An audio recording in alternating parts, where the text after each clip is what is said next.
Should the death penalty be abolished in California? No, because according to the death penalty, procon.org stated, they argue that an eye for an eye honors the victim and helps grieving friends and family. But Death Penalty Information Center states the earlier version of study found that juries were 3 times more likely to recommend a death penalty for a black defendant than a white defendant in a similar case.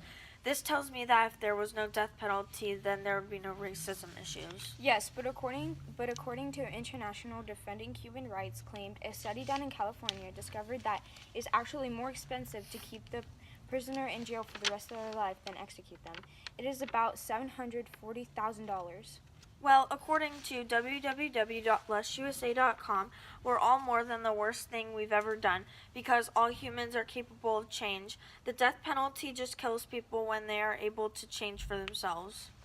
But also Cliff Notes claimed, deciding whether or not society has a moral right to take the lives of murderers and other violent criminals requires a value judgment.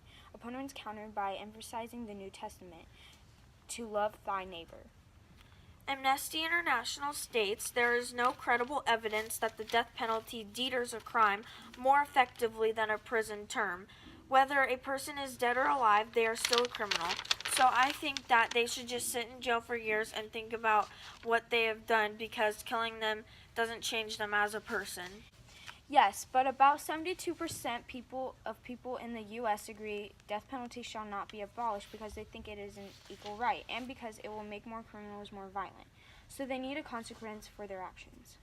But according to, well, actually, I don't have another quote because I agree that the death penalty should not be abolished in California. I think this because families should be happy that their killer died and our government won't have to pay as much money because it is more expensive to keep the prisoners in jail. All in all, death penalty should not be abolished in California.